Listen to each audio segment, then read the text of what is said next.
Imagine a financial miracle so convincing that the entire European establishment falls under its spell.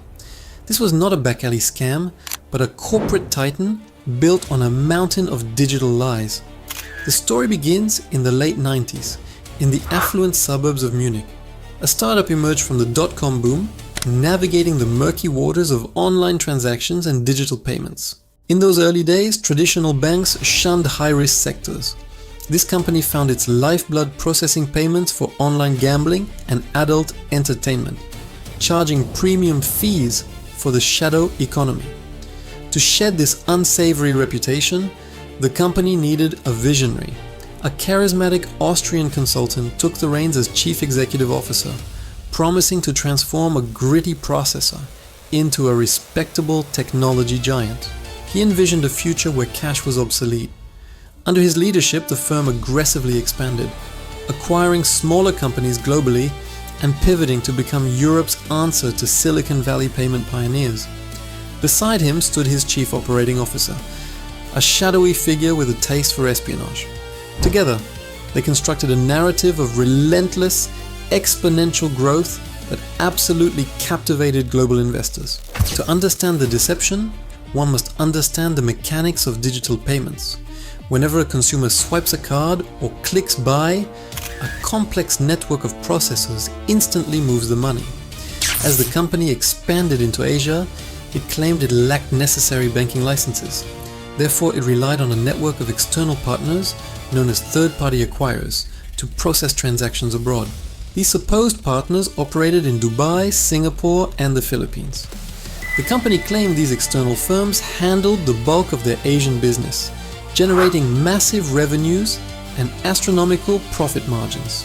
The profits generated by these partners were allegedly deposited into specialized escrow accounts.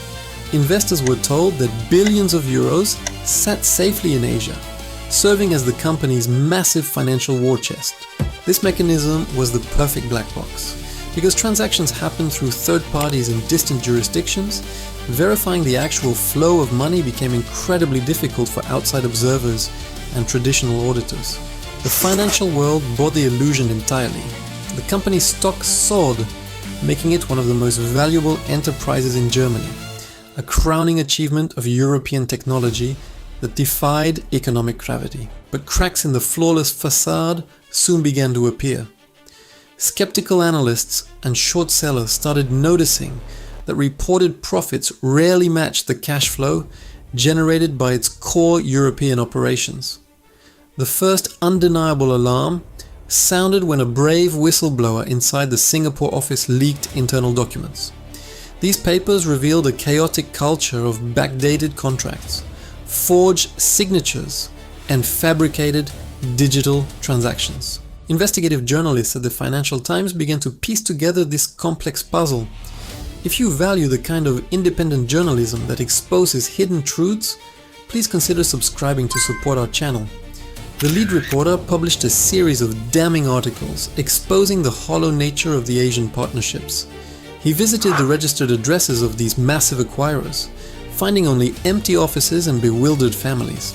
Instead of addressing the allegations, the company launched a vicious counterattack.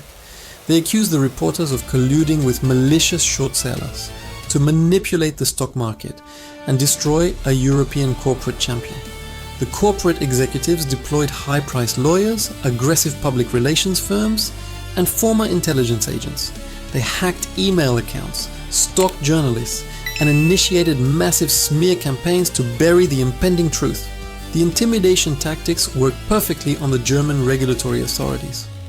In an unprecedented move, the financial watchdog chose to investigate the journalists for market manipulation rather than investigating the company for fraud. The regulators even instituted a complete ban on short-selling the company's stock. This extraordinary intervention signaled that the German government fundamentally believed the company was the victim of an international conspiracy. For a decade, one of the world's most prestigious accounting firms signed off on the financial statements. They repeatedly issued clean bills of health, assuring investors that the Asian escrow accounts existed. These auditors accepted blurry screenshots, forged bank letters, and the word of executives over basic forensic verification.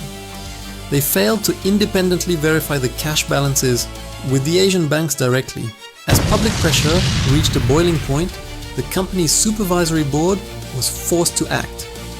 They commissioned an independent auditing firm to conduct a special forensic investigation to clear their name entirely. This new team of forensic accountants demanded raw data and direct access to the third-party partners. Instead, they encountered deliberate delays, encrypted hard drives, and labyrinthine excuses designed to stall the discovery. Behind closed doors, the executive team was trapped in absolute panic. The chief operating officer began taking clandestine trips, allegedly utilizing his connections with international intelligence agencies to plan a potential escape. The depths of the deception bordered on the theatrical. When auditors previously demanded to meet the Asian bankers, the company allegedly hired actors to pose as bank officials in a staged Philippine office. The supposed escrow accounts were nothing more than lines on a spreadsheet. Bank statements submitted to the auditors had been mocked up on standard computer software, representing phantom wealth that never existed. The illusion shattered completely in the summer of 2020.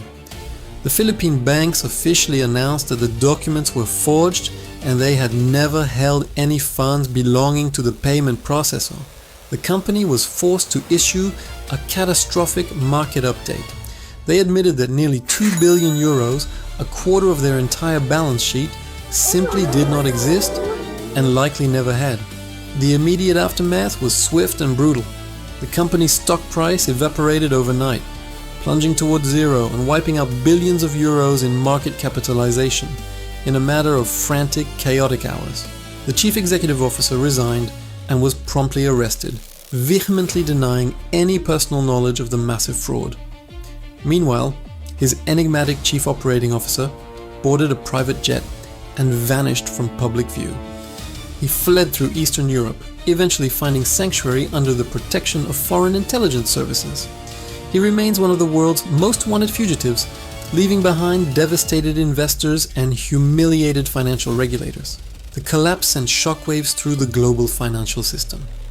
It was not just a corporate failure, but a catastrophic indictment of the entire European regulatory framework designed to protect the public from deceit. Thousands of retail investors lost their life savings, trusting the endorsements of regulators and prestigious auditors. Let us know in the comments if you have ever trusted an institution that turned out to be false. The scandal forced a painful reckoning within the German government. Heads of financial regulatory agencies were forced to resign, and massive political inquiries were launched to understand how the watchdogs had been blinded. The accounting firm that missed the fraud faced monumental legal battles and permanent reputational damage. The event highlighted a systemic vulnerability, where watchdogs prioritized national corporate pride over rigorous, skeptical financial enforcement. Today, the sprawling headquarters in Munich sits empty, a monument to unchecked greed. Criminal trials drag on, slowly unraveling the complex web of shell companies, phantom revenues, and astonishing regulatory incompetence. This saga serves as a terrifying reminder of the fragility of modern digital finance. When blind faith replaces mathematical verification, the resulting catastrophe can erase billions of dollars and ruin countless innocent lives. The technology that promised frictionless global commerce instead provided the perfect cloak for an ancient crime. It was a heist executed not with weapons, but with forged documents, compliant auditors, and insatiable greed. As long as markets reward the illusion of success over the reality of steady growth, another house of cards is surely being built. The only question that remains is who will be the next to fall.